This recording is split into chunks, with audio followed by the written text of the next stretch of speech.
righty. Hello, everyone. My name is Chris Douglas. I'm Senior Warden of Virginia Research Lodge.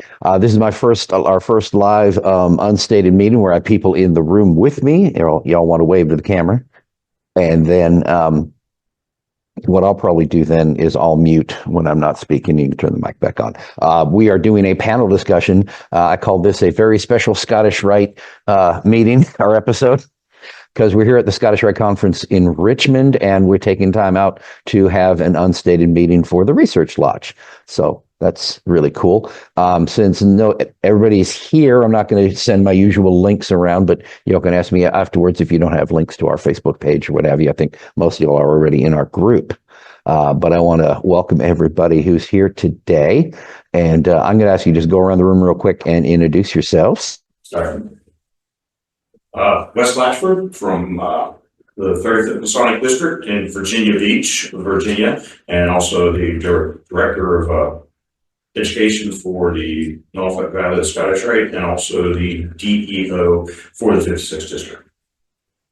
Hi, Terry Smith. I'm the Veteran Master of the Alexander Scottish Rite here at the conference. I'm also the King of the Frontier number 25 chapter, and I'm at Henry, Senior Warden.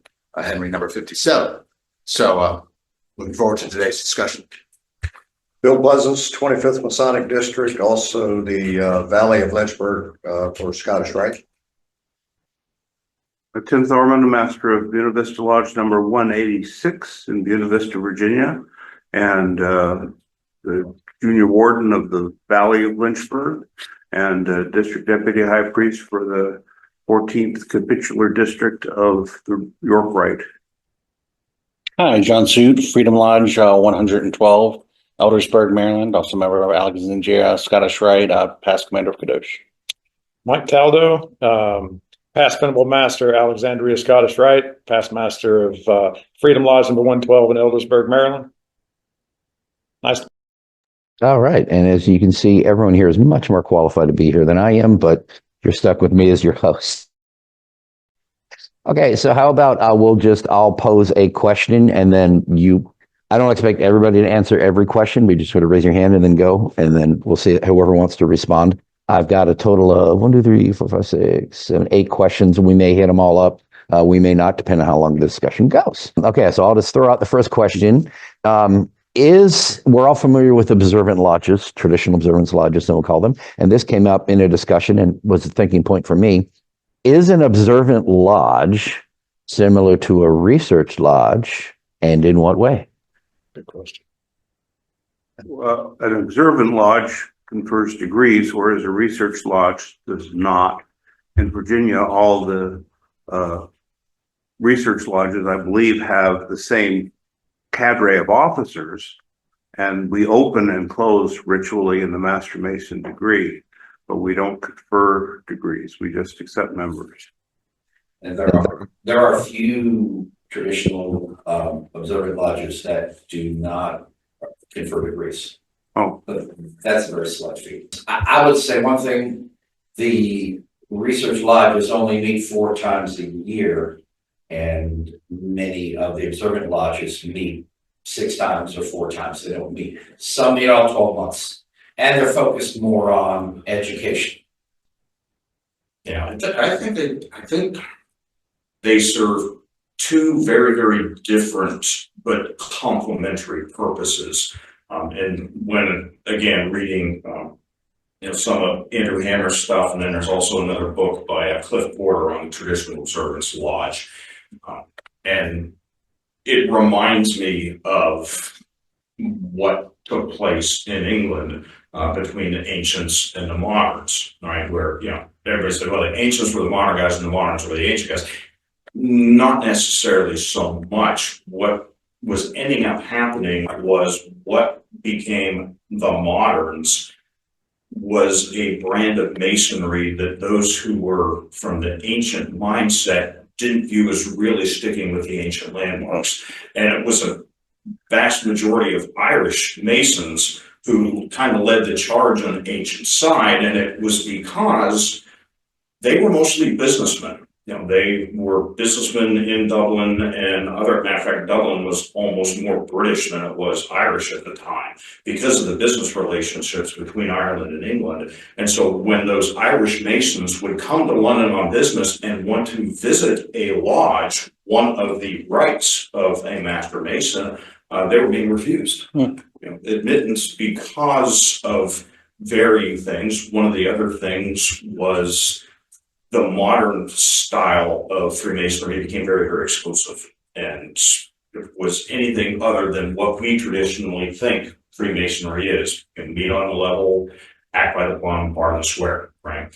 So that's kind of the layout. And when I hear observant lodge, it almost makes me think of the ancients or the antients, where they were like, we need to get back, you need to get back to what Freemasonry was supposed to be, not what you've turned it into. And so that observant push to me is much along that same line where, I think anyone who's being transparent and honest would admit, not everywhere, but in many places, we've turned Freemasonry, and he talks quite a bit in his book about, where if we're just meeting for stated communications to, read the minutes and hear the treasurer say we have no money, and then use some old 18th century language to make us feel special, but we're really not. So I kind of agree with you in one respect. In my own research into the Grand Lodge at Wigan, it was very clear to me that,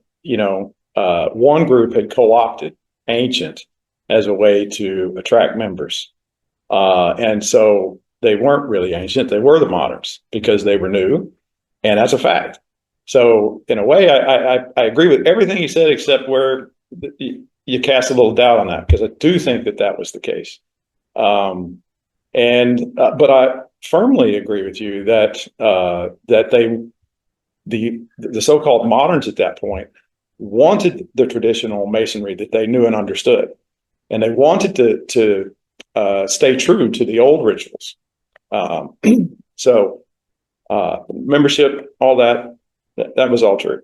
Yeah, everything. It's funny, about the same time that started. I don't know if you've ever heard of the term of a button Mason, where that was your sole requirement to being brought into the craft, was to bring out like a lamb, or cheat with you to feed up the masses, and hey, you're a good enough guy, come on in. So does anybody now? do you know why the moderns ultimately merged back with the ancients? No, yeah. Their secretary ran off, or their treasurer ran off with all their money. Well, Oh my goodness. So they went broke and didn't really. They couldn't really question. Yeah, so observant lodge, is again to me that trend back towards whatever somebody agrees on with the ancient landmarks, right? We still haven't even been able to do that even in Virginia. We won't necessarily say specifically what the jurisdiction views as the actual ancient landmarks. So the observant lodge is doing that. And with that, and by doing that, you do bring a certain amount of education to go along with it in order to make it what it's viewed to be. And so the research lodge kind of serving the same purpose, but with a different focus. And again, with the research being the key, and I even went to the Methodical Digest to, if you want to know section 2.159, where it talks research lodges. But it's interesting because they actually state that the word research shall be included in the name of the lodge. So you're not going to get away with pretending you're something other than what you stated you're supposed to be. Sure. But here's what it's, here's what, at least for the Grand Lodge of Virginia, says research lodges are supposed to be. They're granted authority to conduct research, hold discussions, gather and preserve Masonic information, maintain a library, supply papers or speakers at the request of other lodges when convenient, and conduct a program of general service to the craft in the field of education and information. And so again, observance is, I think, trying to get back to this, to where Freemasonry is about bettering the man, not necessarily some of the other things that we've allowed in. And again, Indy goes into a whole lot of other things about what we're not getting right. I want to go ahead and welcome Brian Smith, who's my regular co-host. He just joined in from Cornwall. Good to have you with us, Brian. And you're on mute. There we go. Take two. Thank you very much. And good day to you, gentlemen. All right. Now, what's funny is, Brian, you are not going to be able to hear, well, I'm sorry, none of y'all are going to hear Brian or anybody else. You're the first one to join. And I'm a little confused because I'm hearing myself off the mic, not off of this mic. And so, but if you have questions, Brian, speak up and then I'll relate to everybody else. But I appreciate you coming in. Thank you. This is very confusing to me because I've never done this. I'm usually just me. I don't have anybody in the room other than my dog or my pig. So it's a little different, but I'm going to roll with it. Okay, we're going to move on to the next question. What can lodges do to improve, well, to increase retention of new members? Well, that's the same with everything. You gotta make them feel welcome and get them involved. That's what we try to do.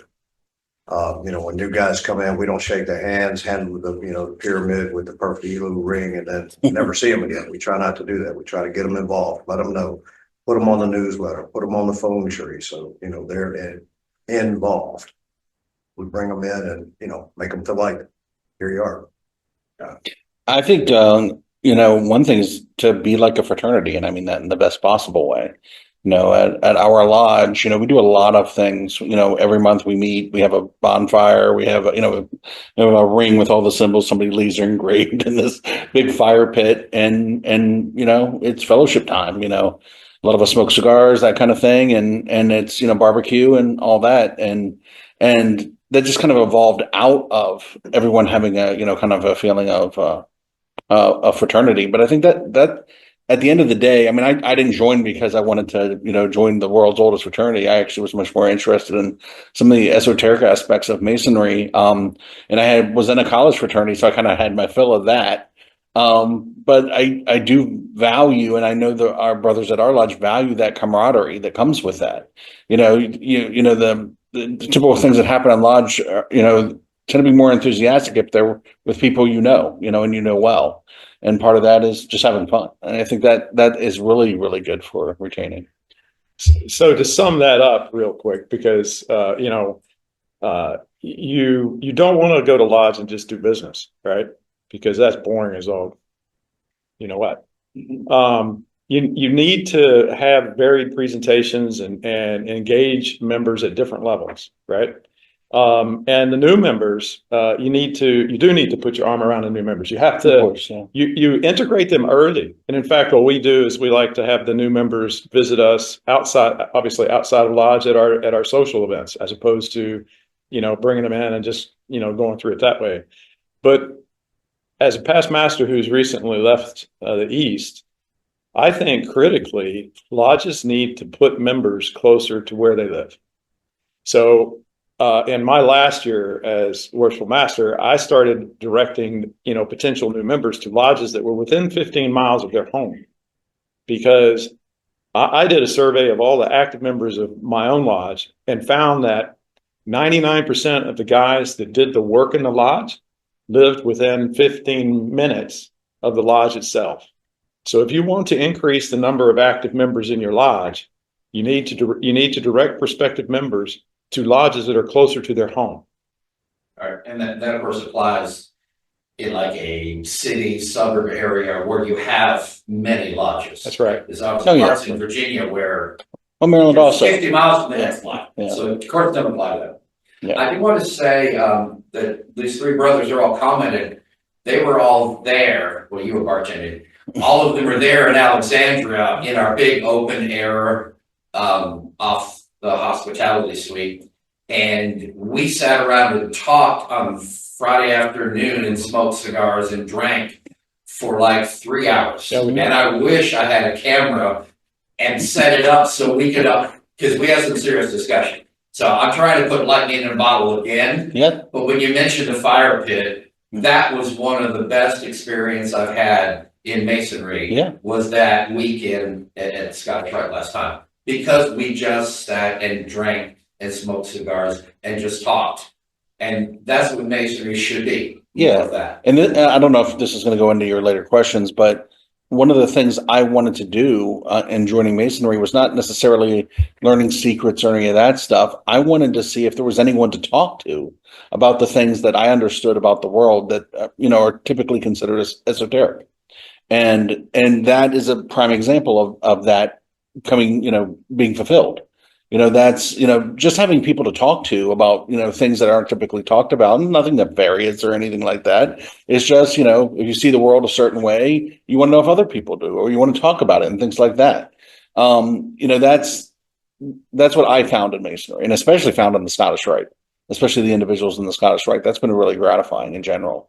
And I think the more, you make that known to your brothers. Hey, anybody want to talk about this stuff? Maybe it's just, what do dreams mean? I mean, whatever you want to call it, then that's something that you can get together over some cigars or not, and hang out and talk about. And I think that's really rewarding overall in Masonry. For me, I think the research lodge, I'd like to build that same sort of dialogue. Yeah. Because the same sort of men who are in the Scottish Rite, who are active, are the ones joining the research lodge.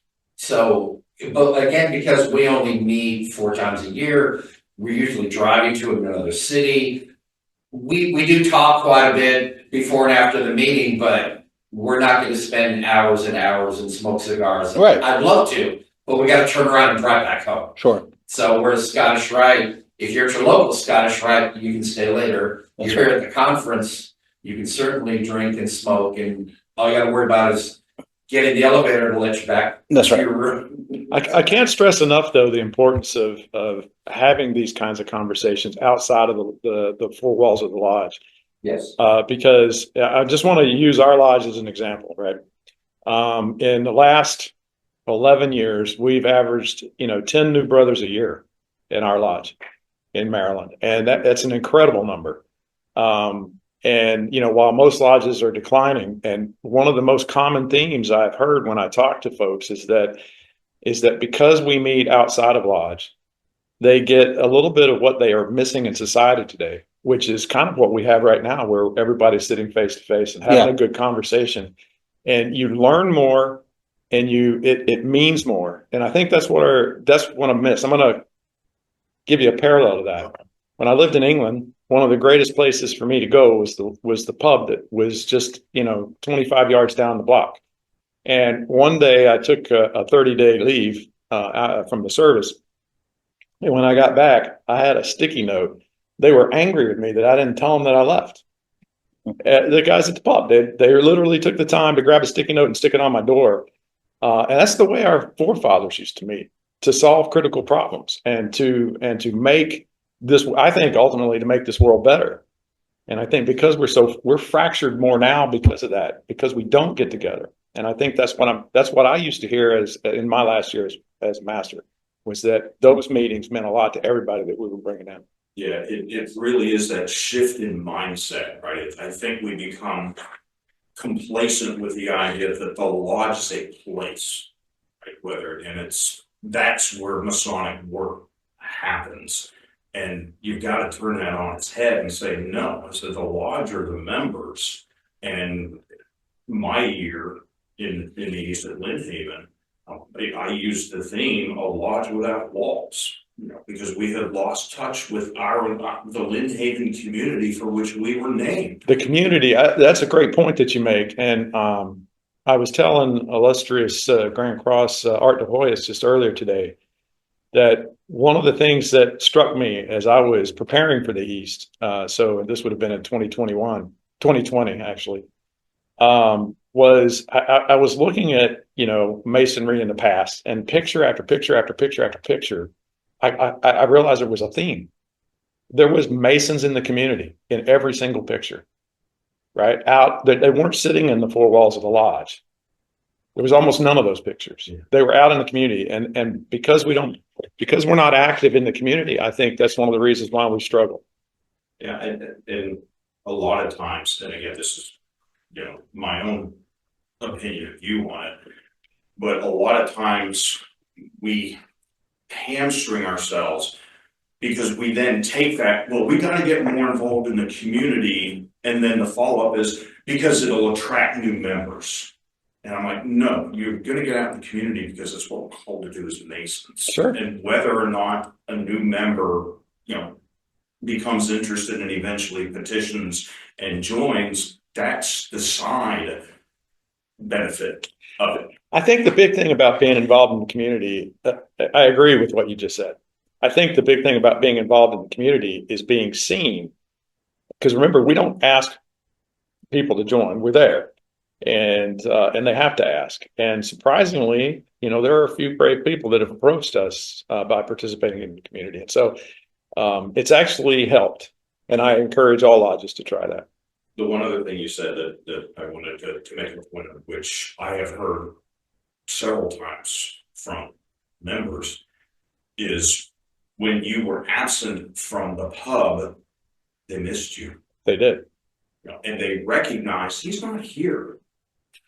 And I've had lots of brothers, who are significantly in arrears in dues, or have just completely dropped off the face of the planet. And when we finally reconnect with them, they're like, oh, so somebody finally is interested in me and how I'm doing. And again, that was never necessarily what we were, we were meant to be. You said we were meant to be, and we are A fraternity. the world's oldest fraternity. And sometimes we don't act that way to our own detriment.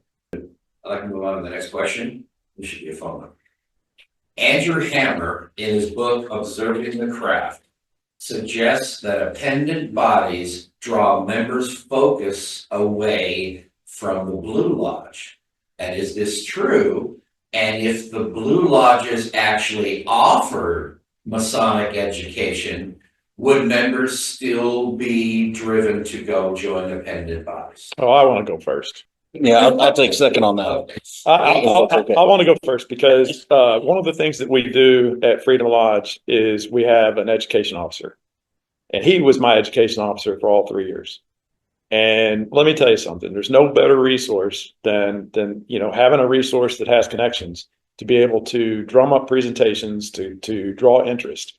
And so we set up a schedule. Not every meeting can have a presentation because we have to do work, right? The lodges has work to do. So every time we did not have work to do, we had an education meeting. And so it's absolutely critical. Does it draw people's attention or away from the Blue Lodge? A little, but then it just increases the amount of work that Mason's chosen to do. Yeah. In some cases, it probably does. I think having the appendant body, especially the Scottish Rite's where I found kind of, my people, my guys. And if the Scottish Rite didn't exist, and maybe others find that in New York, right? And other appendant bodies, things like that. But that's where I found mine. That I was looking for, quote unquote, the University of Freemasonry. I was looking for, guys who not just were very sharp, and I think we can all agree, you run into some very sharp people in the Scottish Rite, but also kind of have a deep understanding and are on some kind of journey. And that's I don't know that you're going to find that in a Blue Lodge. A Blue Lodge makes Masons, and they do a very good job of it. And certainly the material is there, but I didn't really get, I was a little disappointed after becoming a Master Mason from a kind of like, what is this all about perspective. And it wasn't until I was sitting in the 31st degree that it all hit home at, mine too, our favorite. Yeah. And it all kind of hit home and was like, wait a minute. And all the puzzle pieces came into focus. And I realized how much was actually in the Master Mason's degree. And, from a levels perspective, you have a level of allegory, and I'll be careful here, obviously, guys. But there's deep layers of meaning in those degrees, which is just amazing how they were written. And that slotted in for me. But if I hadn't been a part of the Scottish Rite and attended the other 29 degrees of the Scottish Rite, I don't know that would have happened for me. And I might have gone elsewhere to find that meaning. And so I think it definitely does much more of a service than it does a distraction in any way. I think Andrew's point, just to guess. I didn't read Andrew's book. I did, and I have to say, I didn't agree with everything, and that's why I'm asking these questions. Okay. But it made me think. Sure, which is more important that's the best than thing of me. all, yeah, Yes, he believes exactly what I do. Why did I bother reading the book then? right,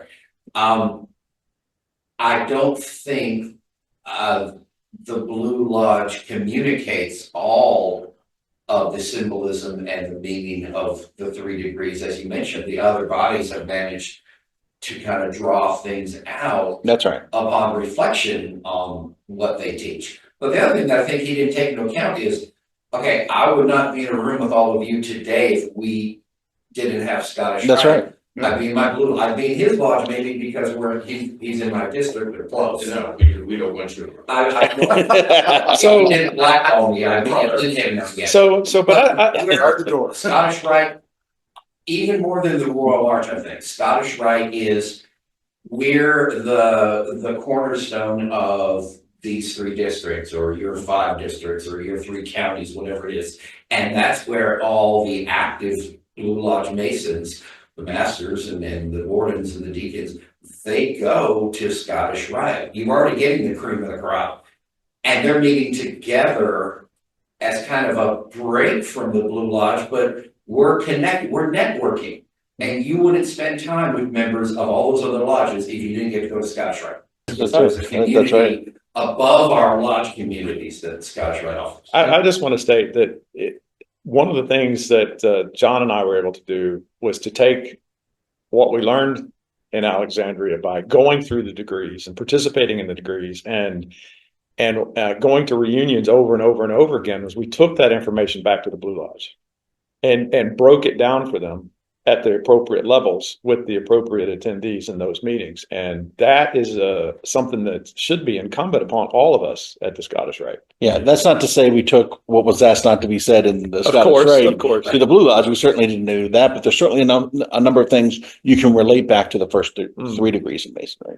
And so that was really, really effective, and certainly very effective of getting brothers interested in joining the Scottish Rite, which they did quite a bit. Yeah. I think 2 things with that as well is when we have this level of interaction, from an appendant body level, one of the disservices we do to Masonic education within a district level or even within the lodge level is we have this list of usual speakers, right? And so every worshipful master, as they come in, they're like basically taking the previous person's playbook and going, oh, well, in February they had this speaker. And so then it's just this continual re-invite of the same folks. Not that they aren't providing exceptional Masonic education, but with this kind of interaction, you get the ability to go, oh, dude, no, I need you to come to my lodge and maybe we'll pay for it, maybe, we're gonna ask pro bono. But the thing is, you get the connections where you can expand that level of knowledge and education beyond just what has always been done. Sure. Which is a big thing too. And I think back to just the, do the appendant bodies draw members focus away? I think we kind of said it might actually help refine the focus. But I also think that's just an urban legend, because I do process improvement stuff for a living. I'm like, I would love to see the data that proves your thesis. Because if that was the case, then Scottish Rite and Shrine and others would also not be looking for other ways to try to bring members on board. So, and there's a couple other things where I'm like, show me the data, show me the metrics. I think where you're making that decision. the only place I could say honestly where you join the Blue Lodge and join something else and they don't see you again is the Shrine. Because a lot of men are approached, John, come join the Shrine. You got to hurry up and join this Blue Lodge, get that out of the way, but then you're going to be in the Shrine and you got to keep paying the dues. But you're joining to be a Shriner, not to be a Mason.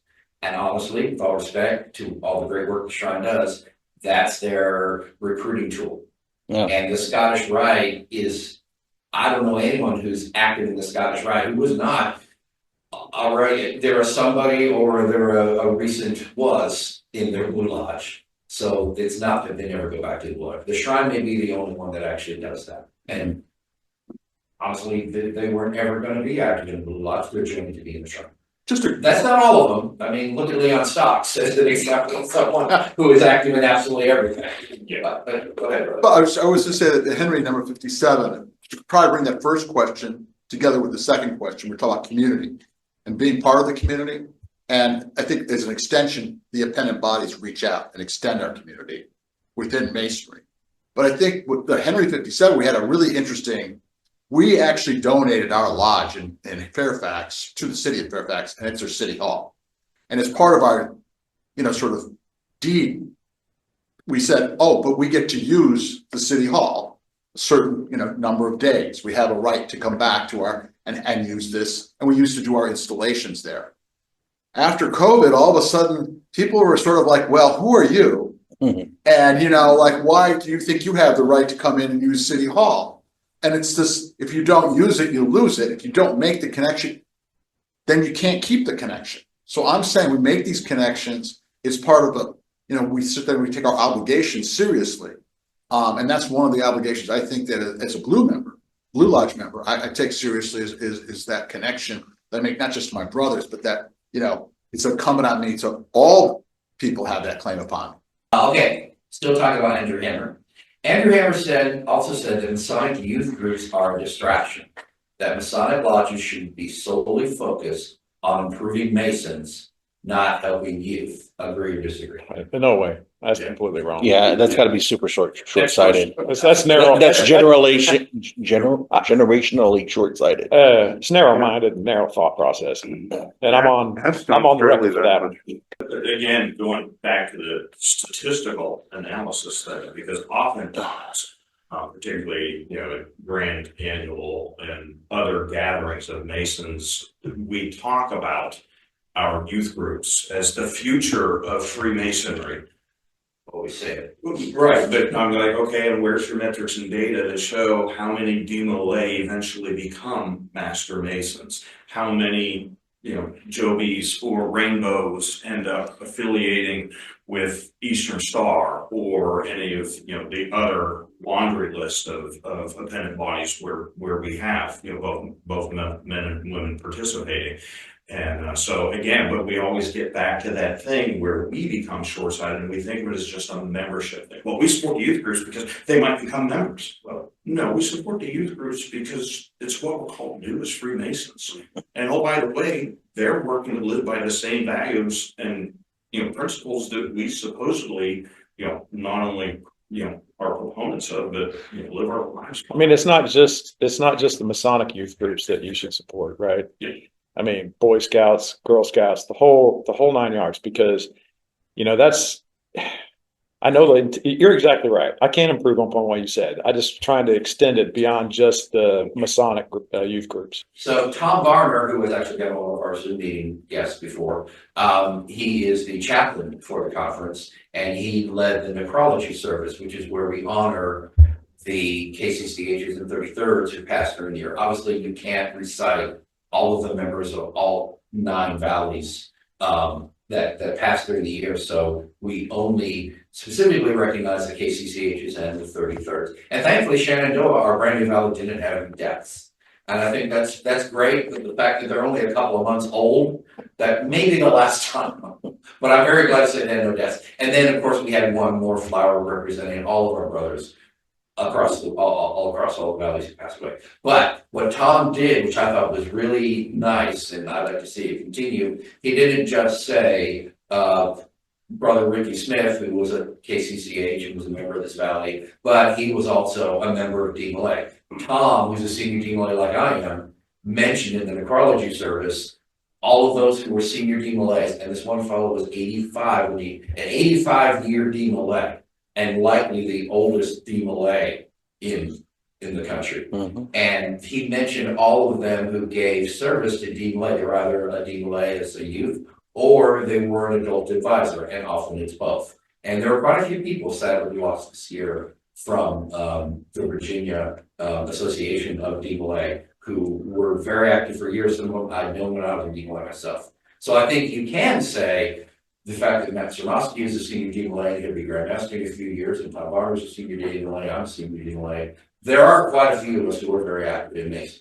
See, but you're right. We're not supporting Dean Malay just because they're a Masonic farm league. We are encouraging them, and many of them do. That's a benefit, but not the reason we do. I remember back in Utah and my two sons, we had they had Boy Scouts, but they really didn't like Boy Scouts. And being in Masonry, I said, why don't you join Dean Malay? And so both my sons joined Dean Malay and in Salt Lake City. And they invite the parents to the obligation ceremonies, And I thought, boy, if every young man who took that oath actually lived up to that oath, we would have the finest core of young men in the country if they actually lived up to that oath. Because that I was so impressed. I don't remember the wording, but I remember how impressed I was by what they promised to do and become. Honor your parents, you get a good education and be good citizens of the community.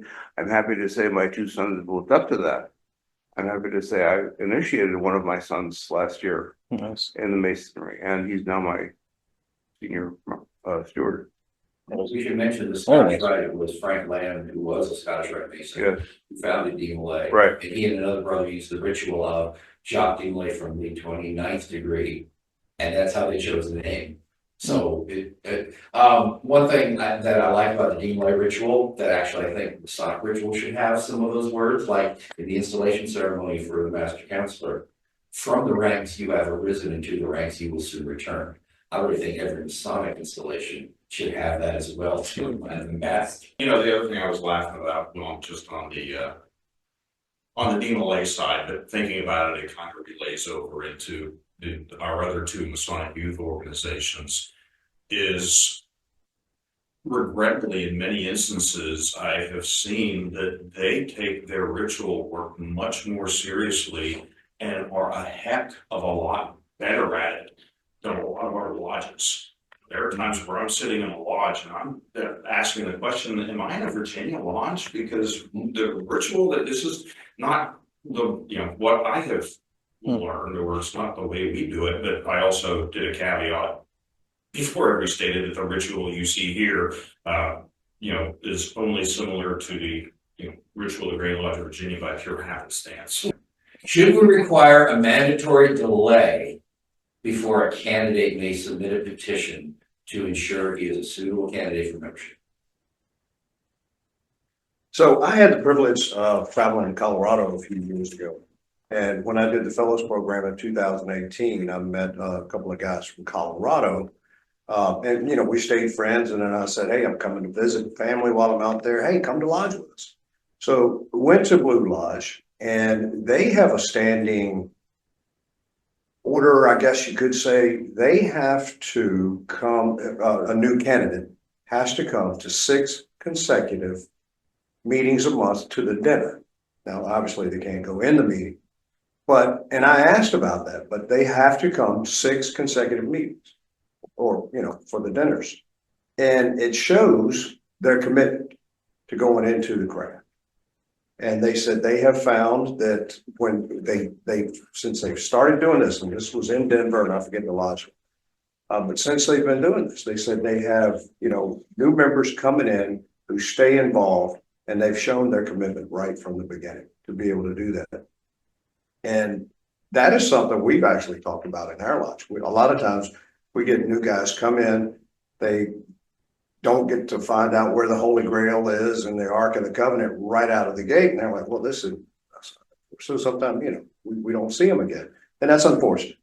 But it does happen. And we've actually thought about doing that as well, because again, shows commitment on their part to being part of something. Yeah, but it was funny because I held up the Grand Lodge of Virginia's presentation volume because the question was a mandatory delay, right? But if we're doing this right, and we can go all the way back to the observant lodge discussion and the ancient and modern discussions of what Masonry is, but if we're doing this right, that's not even a question, right? Because we will know this person. And we will have taken the time, not only for them to get to know us, but for us to get to know them. And that takes time. And so often, again, we find ourselves, in this, oh, he, can fog a mirror and is an oxygen-consuming carbon-based life form. Hey, here's a petition already signed, right? He's come and he's visited once, and when the vouchers are standing up in the lodge, they're really not telling you anything other than, yeah, he seems like a pretty good guy, and he'll make a good, make a good member to the lodge. It's like, you're not telling me anything when you do that. And so, mandatory, if we were doing it the way we've been all are asked to do it, that really shouldn't even be a question, in my opinion, because again, it's just the way we do things here. And to the same kind of point though, the gun club that I belong to, you don't get to be a member unless you've been there, 6 months and coming and participating, and you have to have 3 members vouch for you, and you actually get a punch card, because you have to participate and not just show up for, but actually participate and volunteer in 5 of the activities that our club does over the course of the year. So again, and the whole reason for that is because when you become a member, you get a key and access to the range, and guns can be dangerous in the hands of stupid people, and so we're trying to keep stupid people out of the club. I would submit that's part of guarding the West Gate too, is to keep get the right people in and keep the ones that just happen to show up off the street, and a month later you're doing the first reading on the petition.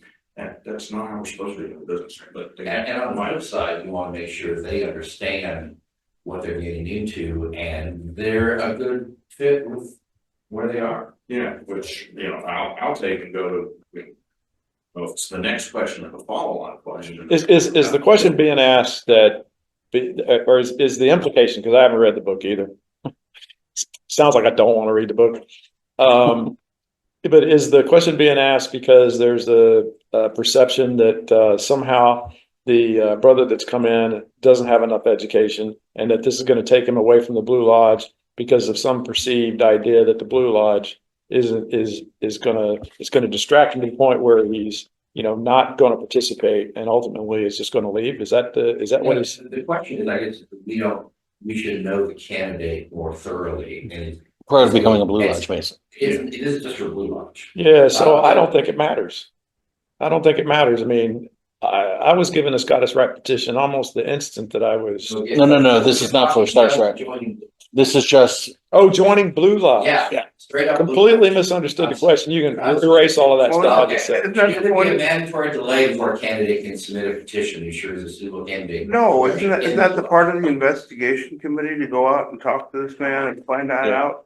I mean, we had a man who I read his petition 2 weeks ago. I've never met the man, but he's lived in our town for 50 years, and four members of our lodge have known him and have grown up with him, and one of them is his cousin. So these people assigned his petition, and they read it, and they all said, well, he's a wonderful man, and we'd love to have him. I called him on the phone. I said, why are you joining? He said, well, I was a member of the Lions Club, but it's dead, so I'd like to do something else in the community. And he's my age, he's 70 years old. I said, okay, great. That's only one part of why we're asking. One is he a good character? Obviously that person is, you don't have to dig deep. But another thing is, will he be an active participant, and does he gel well with the members of your lodge? Well, I'm asking if he knows 4 of them, well, hold on 1 second. Yeah. I don't think it matters, because in my opinion, you find out that they usually don't make it through the degree work in Maryland because of all the memorization that they have to do. And so I find that we weed them out that way. And through that entire time that we're teaching them what they need to learn, we're making sure that they're participating and they're getting involved, and we're constantly in contact with them. And I think if lodges do that, this is a non-answer. We need them out after they submit their petition and they're going through the. We still do the investigation. There certainly is a background investigation, an investigation committee typically you're going to meet them at a dinner or one of our many social functions, whether it's by the fire pit or whatever. You're going to be a known entity, and they're vouched for. They're sponsored into the lodge. But Mike makes a really good point. I'm sure this is true in some jurisdictions, probably not all. In Maryland, it is required to stand proficient in all degrees, even before joining an independent body. You can't join the Scottish Rite until you've stood proficient in the 3rd degree.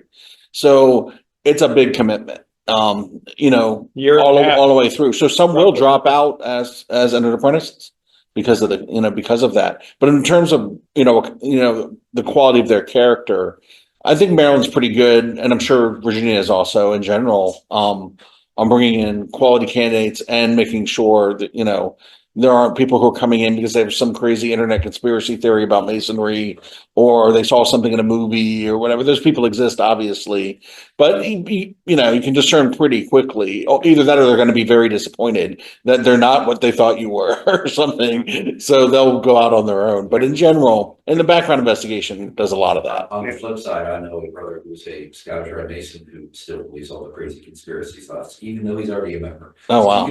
Should a lodge determine a blue lodge? Should a lodge determine what a candidate is seeking from your lodge? And if he's not a good match, should we make every effort to find a different lodge for him that is a better fit? Absolutely. Yeah, we do that on the times I've been on the investigative committee. We absolutely do that. I believe I've actually redirected folks to different lodges because of, they would not necessarily make a good fit with the brethren in the lodge. Bringing someone in that will cause accidental discord is a bad thing to do. You do not want to do that, because that is the fastest way to fracture a lodge, the fastest way to keep people from coming, because they don't want to participate in a lodge that has that kind of disagreement. Now, I know we're all brothers and we're supposed to, be respectful, etc., but we're all human too. We make mistakes. And even if you whisper good counsel in their ear, sometimes it's not heard. So absolutely, you do want to redirect brothers to places that they will fit in. I would say it's not just a person. You bring up the idea of like a personality conflict of sorts. I'm thinking more in the sense of, I really want to do esoteric stuff. I really want Masonic education. And I come to your lodge and you're like, oh, hey, we do ritual. We do charity. We do, this, that, other. We have our spaghetti dinner every month. They may be doing things that appeal to the members of the lodge, but this guy really wants to join and get Masonic education. And your lodge doesn't simply, that's not what they do. But the lodge down the street really is focused on that. That's what I was thinking is meeting his need, not necessarily. Yeah, of course. Yeah, and that's a transparency thing too. You got to be kind of honest with yourself. Right. What's the personality of your lodge? And then in this process of getting to know this potential brother, that you discern those things, where like, what, our lodge, as just a general example, you sit and say, okay, well, I know the personality of my lodge is all about community service, right? They do the backpacks for the kids, and they work the concession stands at the Little League, and and very, very big on community involvement. And what we're learning and understanding from this potential petitioner, and we may not be the best fit, for what he's looking to get out of Masonry, or what his Masonic journey may end up being. Well, I would suggest that you improve your blue lodge, because I think if you only focus on certain aspects, then you necessarily exclude certain factions, and you necessarily put people away from your lodge. That you don't have to do all esoteric all the time, because as our lodge learned, that turns people away too. And so striking a balance, I think, is really what we should be striving for as leaders of lodges. And in a well-run lodge, you have Bill is really into community service, and he's going to push back for the absolutely fine. The esoteric stuff, he's going to steer that. And you find someone in your lodge, it's like, here's a question. Like this guy petitioned, Wes wants to join us, he wants esoteric stuff. We really don't do that. Let's find someone in the lodge who's going to make that more of a reality to give him what he needs because the other members are gonna benefit from it. So So we should be well rounded. absolutely. So we raised a brother a couple of years ago. And when I sat down with him before he became one, I said, so what do you do? And he says, well, I do event planning. Man, right away, I'm thinking, I have got a job for you. Didn't say that right away. I do a what? What is Event planning. And so when he when he was finally raised Master Mason, I said, I need somebody to help us raise revenue. As an event planner, your job now as the director of events is to find ways to raise revenue. And he set about doing that right away. So We just initiated an executive chef. Ooh. Oh, our dinners are so much better now. That's awesome. Ooh, okay, now we talked about retention earlier, this is a different question. How can lodges and grand lodges recruit new members without actually recruiting? Well, that's the question, isn't it? I think there's a number of ways you can do that, and I think would be encourage your members to talk to, and probably starting with their families if they have, sons, grandsons, nephews, things like that. My very first memory of anything about Masonry was from my, great uncle, who was kind of this larger in life character. He was a ball player and then a sports writer. And I remember hearing he was a 33rd degree Mason, and I didn't know what that was. But it's something that kind of stuck with me. And I asked my mom about it and things, and we have different Masons throughout both sides of our family, And it was just, I remember him being a great guy and all that, and that kind of just stuck. And I think, the more you can impress upon, because typically Masons are very good people, very, typically very principled and things like that. Just letting them know that you're a Mason, I think, is okay. That doesn't mean you're asking someone to come be one with you or anything like that. But if you are a good example, I think it's important that they understand that, yeah, you're a good person, but you're also, a Mason. I think that goes a long way for people, especially, earlier. Yeah, and I think one of the other things that we let ourselves get hamstrung by is by not actually understanding what recruiting and solicitation actually It's a very good point. means, right? And it's a very clear line of what it is, and just having a conversation with somebody, nobody's going to Masonic purgatory, where they're going to have to get prayed out by somebody in order, because they sat and had an honest conversation with someone who may be. And the whole reason we even have that is the idea and the concept, which is, one of our basic tenets, is that it's of our own free will and accord. And so anything that looks like someone may have been pressured into it for whatever reason, again, well, because I have this long lineage of Masons, and so, well, I guess I'll be a Mason too. I mean, if you looked at the definitions from Law Insider, by the way, of what recruiting and solicitation is, that's solicitation through the family, right? But again, there's very little that we have over our 300 plus year history that we could actually term secrets. Right. And I think that's part of what we inherited from a particular generation, is this idea that, well, my grandfather, but he never talked about it. He would just sit and wait for you to eventually, hopefully someday, express the interest. But all your grandmother knew was that, every third Thursday he got dressed up and disappeared for, a certain period of time.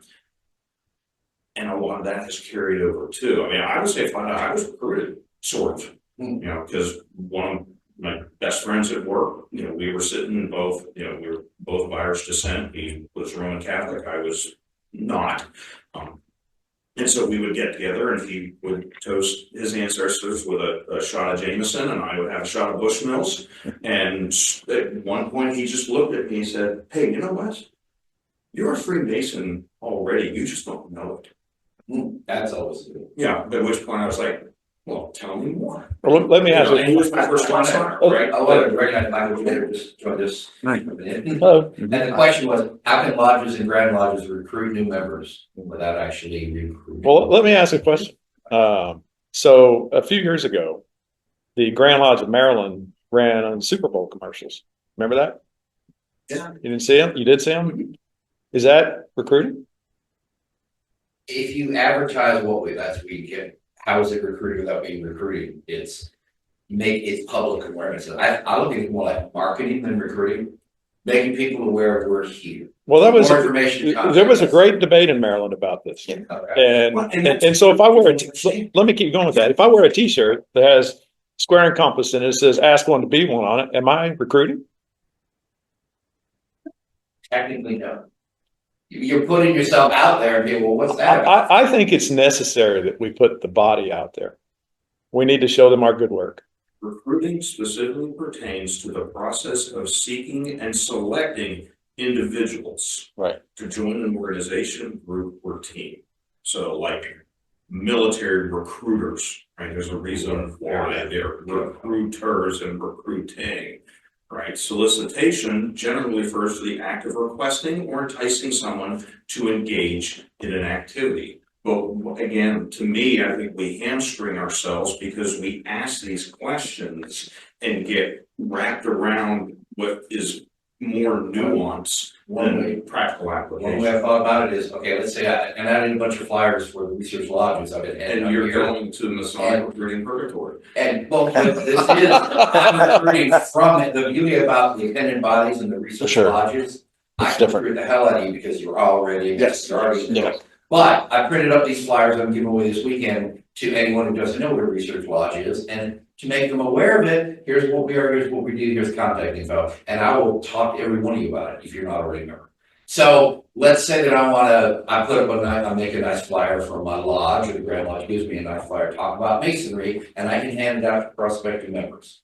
If I'm sitting at the mall and somebody comes by and I got my little booth and they start talking to me, or more to the point, at the air show, we set up a booth and, Lineated Lodge, and we got a big banner and people are sitting there with flyers. And you walk up, it's like, well, what's this about? And you answer their questions. And after talking a bit, here's a pamphlet with more information. But you talk to them and you explain it's something, if you're interested, it's got to be your decision, but I'm here to answer questions. And you give them a flyer and they walk away. That's marketing. If I'm walking through the crowd at the air show and every single man I see, I stick a pamphlet in his hand, that's recruiting. Because you're not discerning in any way. You're I'm going to disagree. That's how I see it. I'm going to disagree a little bit with this because I'm running up against this, and I spent my whole life. I run my own businesses. I worked on Wall Street, and I know all about the Wolf of Wall Street and the ABCs, which is always be closing on your sales. So I know a lot about the sales pitch, and I'm saying what you're running up against is one, generational. There was a time when lawyers were not allowed to advertise. They weren't allowed to ambulance chase. They weren't allowed. The doctors were the same way. You were professional, and as professional, you were not allowed to do this kind of demeaning sort of asking or begging for work. The idea here is a professionalism, and I'm saying, okay, when I think about masonry, I think about what we need is greater visibility, because with visibility, you build credibility. Yeah. And that's what's missing. When I sit there and say, okay, 100%. We've lost a lot of credibility. I walk around like downtown Minneapolis and I sit there and I go, oh, there's this giant building that's 7 stories tall. It's the old Masonic downtown lodge. Now it's an office building. But I look around in Philadelphia. I mean, it's a beautiful downtown lodge right there. And they have this great visibility. There was a time when masonry was highly visible. And because of that, we had greater credibility. And that's what I think I'm saying right now is I really urge people to heighten the visibility. Shriners are doing a great job of that for themselves. I think they're doing 100% on what you say, but I want to disagree with you on one point from a different perspective. Right. If you walk up to some stranger and you hand them a pamphlet, if you walk away, you are not recruiting because you haven't done anything. Now, if you walk up to that stranger, you hand them a pamphlet and you harass him a bit, right? Okay. About come join this fraternity. Yeah, that's recruiting at that point. So handing the pamphlets out, no big deal. But making it verbal and making the request, that's an issue. I can accept that. Yeah, and I think part of the deeper reason, maybe not for a while now, but the deeper reason was they were supposed to be following a vocation, become a Mason. You know, they were supposed to feel it. They were supposed to knock on the door. And when you recruit, you deny them that. So I think that's Good point. that's really part of it. That doesn't get talked about much anymore, but it used to. And that's that I think, you know, I actually had the impetus to knock on a door and I didn't do it. Knock on a door, you know, 10 years before I became a Mason. And no one came to recruit or anything like that. My mentor I worked with for a long time. And he wouldn't say anything until I literally uttered the words, "I'm interested in masonry. Would you tell me something about it?" And then he was like a floodgate, of course. Right. But that was, but he kind of shared that, that thought process of it's on you to come seek us out. I want to touch on the reason we don't recruit. And you mentioned military recruiter, which is a great analogy of sense.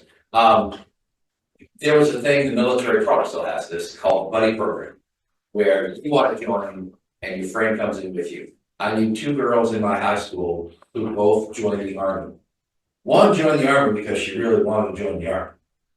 The other one joined because her best friend was joining the Army. The first one spent 20 years, had an illustrious career in the Army, and finally got out. The other one washed out of boot camp because they didn't go in the Army to be in the Army. They went in the Army because their best friend was there. So to me, the buddy program is a terrible idea. For the military perspective, it's numbers, and that's all we give a crap about. But it's a terrible idea because people aren't joining the Army because that's what they want to do. It's, oh, well, I'm going to be there with my friend. And if the only reason, John, that I bring you into masonry is because I want you there, and it's really not what you're into, but you're joining because I'm your best friend, you think I'm real smart, so you're going to join because I'm cool, you're going to be in there with me. I don't know, no one believes that, but you would join for my sake, not yours. Right. So friends are not going to say out free will. So, yeah, exactly. But that's the whole point. You're joining because you want to be there, and the fact that you're knocking on the door is proof in your mind you're there for your reasons, not because anything I told you about it. And that's why recruiting is a bad idea. I'm totally opposed to the idea of lodges or Grand Lodges actively recruiting, changing the rules and saying, yeah, bring somebody in. If you're not coming here because you want to be here, you're not going to be a productive Mason. You're just a number. All right, last question. I appreciate everybody. Most of y'all stuck around. I know we went just over, we're right about an hour, but it took us 20 minutes to set up. So we've all been eating here since 11:30. Should lodges require a dress code for attending meetings? Well, I will just go out on the record and say absolutely. We do require you to be dressed up in Maryland. The only way you can get in, not being in a suit, is by the discretion of the worshipful master. And if you do come in and he decides that your overalls aren't quite clean enough, he can tell you to leave. And we have brothers that will show up and apologize. They usually make a point to come up and apologize if they, are not in the right attire and they, they still desire to seek interest. And I think it's incumbent at that point for the worshipful master to go ahead and allow them to attend, as long as it's not objectionable, like somebody else in the lodge objects. But I give you one direct experience. We had a senior deacon move to South Carolina. And he went to several lodges in South Carolina, and he thought the people were nice and the ritual was okay, but there was a problem with that. There was 2 problems down in South Carolina. So I don't want to cast aspersion to all my brothers in South Carolina, but let's just put it this way: you're showing up in overalls. That was a turnoff because he showed up in a suit, so immediately he stuck out, right? And you're reading your ritual. That's a faux pas that you can't do in Maryland. And so between those 2, he still hasn't joined a lodge down in South Carolina. Now, there might be some lodges that he can drive to that will meet his requirements, but I think it leads to a more professional meeting. That's my opinion. Yeah, I think it probably does hurt retention for Maryland. I'm not suggesting we do anything differently at this time, but I'm guessing that, it used to be when I started working, I wore a suit every day. And over the years, it less and less and less, more business casual, to the point where we could wear jeans to work, same roles, but the culture changed. And we in Masonry certainly haven't changed with respect to that, in terms of attire and meetings. But the younger people never went to work in suits, even, if they're engineers or professionals or what have you, or a lot of them didn't. So they're making a decision. Do I get home early from work, change into a suit and go to lodge? It's not like I go to work in what I'm wearing and go to lodge like years before. So now they have to decide whether they're going to then change, get in the car, drive to lodge, like instead of just staying home. Especially when their kids like, hey, will you play catch with me? And no, I got to go to lodge. I just came home to check. Like, there's all these things that interrupt people and reasons people go to lodge. Obviously, if they were closer to lodge, this isn't always so much of a thing. Well, you make a very good point. But I've never been closer than 30 minutes to a lodge that I belong to, and a few hours away from Scottish Rite. So it's one of those things where, if you allowed even like business casual, I do think that would improve retention.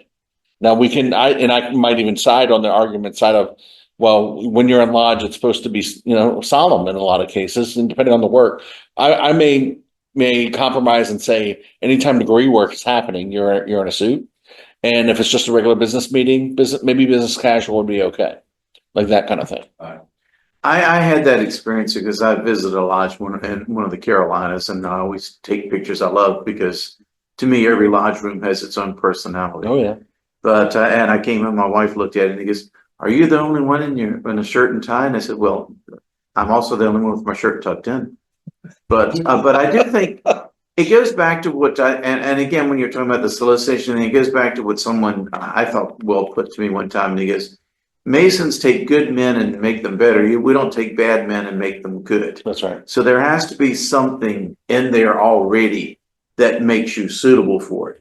Your best handball partner, just somebody that you play pickleball with might not be the best Mason. And it's not that he might not be, but there is more to that. I think it's always, when I get questions about it, it's because I've set an example.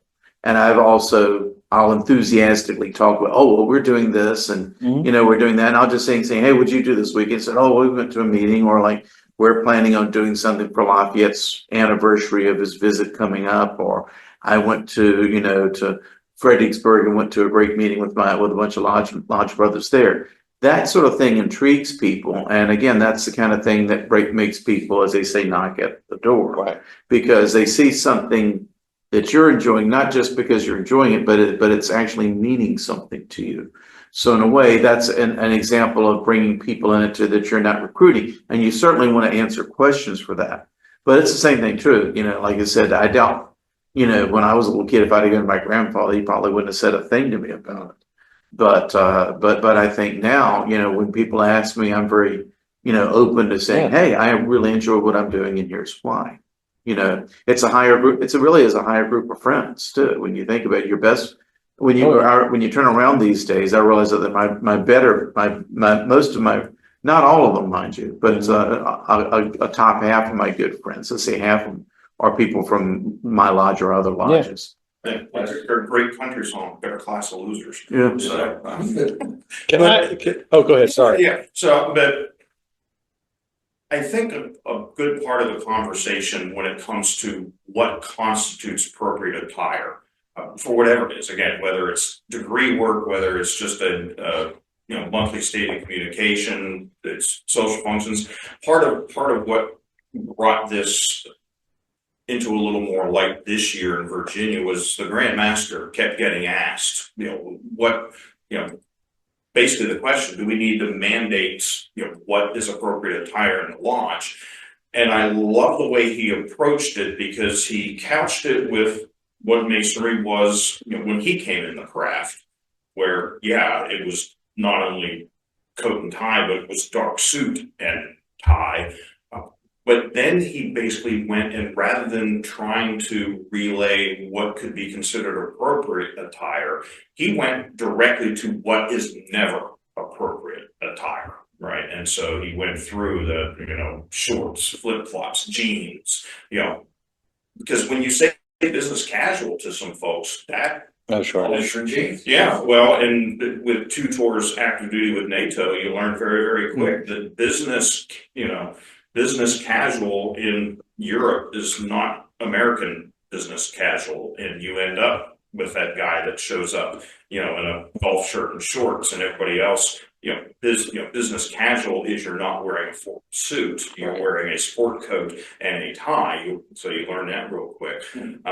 But I think it's just incumbent on us with our expectations. Yeah, of course. Right. What do we expect from our brothers? And again, when that question came up, I always go back to the source and went to the Virginia Methodical Digest, and this is how it describes how brother must be clothed in lodge.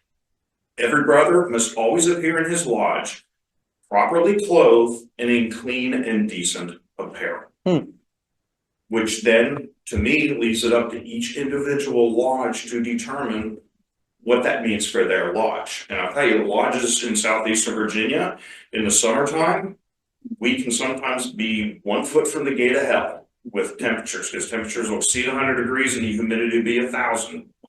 And I learned very quickly going into my year in the East, my lodge, the officers wore tuxedos for stateds year round.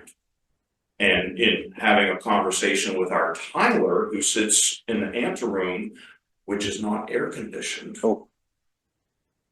he was like, "Can we please do something other than tuxedos in the summer, because I'm dying out here?"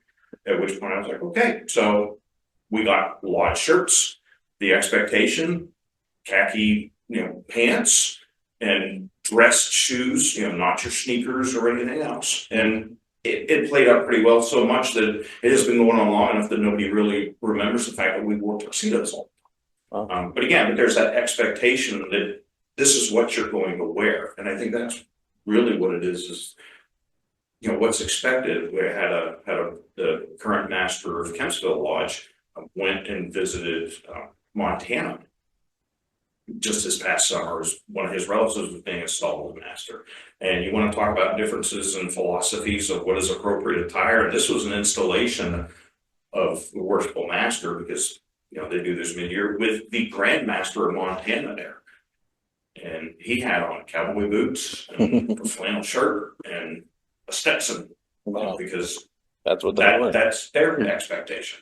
Right. So I don't know. Again, we like to talk about, it's the internal, not the external, and it's the qualities of the man. But again, I had actually written a research paper at one point that was dressed to the nines, the symbolism of a well-dressed Mason. It kind of went through the whole history of being dressed to the nines and what does that really mean, and also learn a lot about the casualization of America. Yeah, I just wanted to. I think likewise too. And for example, if you've ever visited Prince Hall Lodge, they were very highly dressed because they have very high standards. And they're generally, you don't see them without gloves, for example, for the most part. But I would say I kind of look forward to lodge, an appropriate lodge polo shirt, particularly if your lodge has a specific shirt every summer. But then again, by that time that's over, I look forward to wearing the suits in the fall, because like I said, most of us do not wear a suit at work anymore. I think that's the thing that's from the beginning of the 20th century to the end of it, that most people wearing a suit and tie to work is much lower. Even in banking, I work in a call center, and that we don't do that anymore. So the best piece of advice that I got on that in the last couple of years, because I started saying to someone, said, well, it's kind of a pain when I get to lodge and I have to change into a suit from when I was working in. And he says, why don't you wear your suit pants and a shirt at work that day and just put on your tie and coat when you get here? And it works for me. It was a great piece of advice, to transition that day when I know I've got a lodge meeting. I wear my suit pants or my dress pants at work and a button-down shirt, but I don't have my tie and coat on. It's funny you mentioned that, because the folks in my office have actually noticed the second and third Thursdays when I go to work. Yeah. And I'm not wearing my golf shirt. I'm wearing just a dress shirt. But my granddad, who, God love him and God rest his soul, had always said, you can always dress down, you can never dress up. Yeah, of course. So if you show up, in suit and tie, and then you find out that it is bib overalls, well, I can take the tie off. I can take the tie off. But if I show up in bib overalls and everybody's like the Grand Lodge, Pennsylvania, where all the officers are in black tails and top hats, I'm not going to take them. That's tougher. Them Wranglers and make them look anything like what they're dressed in. I agree with you. Whenever I go to a lodge I've never been to, particularly out of state, I wear a suit till I get there and then find out. Because I went to one in Delaware that was on this guy's farm and they said, I think you better take the title. You know, Like, yeah, no, Well, I was just going to say that all of that, everything you say is true, and I think it can make it makes a valid point for maybe having some flexibility in what you can wear, but I can tell you as someone who has had to wear a tuxedo for so many years that we went out of our way to have days where, you know, we would get special dispensation from the Grand Master to do business casual, right? And, you know, but business casual has a definition in Maryland, right? So it's slacks and a polo shirt, right? That's basically it. No flip flops. So, but I think it still distinguishes you as Masons, and it sets you apart. And I think it makes, you know, at first I was with the same generation, right? Mm-hmm. You know, for a long time I wore a suit, and then at about the same time as we all suggest, you know, the suits went away. And it became business casual. And then that business casual became a little less casual than business, right? And so, yeah, I don't get dressed up as much as I used to. But when I get ready for lodge, I'm getting dressed up and I feel good about it. And I think people do feel good about getting dressed up. here's food for thought to close out this question. Because this is your idea occurred to me, especially in the summertime, right? And you want uniformity for degree nights, especially. yes. So if you're doing a degree, everybody can show up, polo shirt and khakis, dress shoes. Think about the Scottish Rite has the standard black robes, and black robes are used for our costumes. A lodge picks up a dozen or so black robes, and every member puts on a black robe, puts on their apron and jewel outside of it, and they got their polo shirt and khakis underneath. And you confer the degree, and all the officers are uniform because they're all in black robes. Is that a viable option for a lodge to consider? That way there's uniformity, and you're not forcing everybody to have a suit, but it still impresses on the camera. There are bodies that do exactly that. There are also a lot of movies that demonstrate Freemasonry looking like that, which I don't know that we necessarily.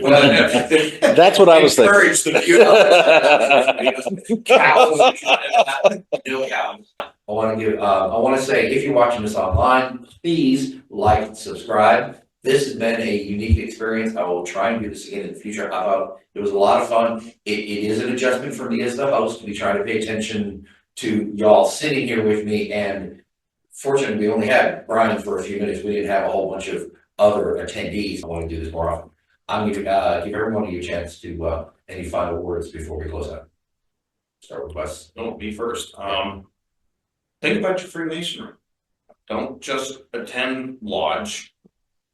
Increase your expectations of what you want to get from the craft, because that in turn will help hopefully increase the expectations of the lodge in what they are to provide to you in return. Again, lead by example. Let people see what you like in Freemasonry. Don't tell them, let them see, and that creates the question. That's a good point. Yeah, I would say Freemasonry isn't for everyone, but if you feel compelled, you know, knock on the lodge door and find out when they're going to meet, and give the lodge secretary a call and see if you can just come out to dinner or with the members or something. I just want to stick on a theme that I think is critical. You need to be visible, and you need to advertise the craft. Wear the hats, wear the shirts, wear the rings, make it known. Our next unstated meeting will be October 19th. We have Masonic Family Day next week up here in Richmond, and then Civil War after that. So October 19th will be Chad Kopensky, who has been a frequent speaker here, and he will be giving a talk. And I'm looking forward to that. So I thank all of my panelists for being here today. This was great. I think we talked about a lot of good stuff. I'm looking forward to putting this out on the web, and hopefully we'll get a lot of people to get this out there and people watching, encourage discussion. But Great. thank you all for coming. Thank you.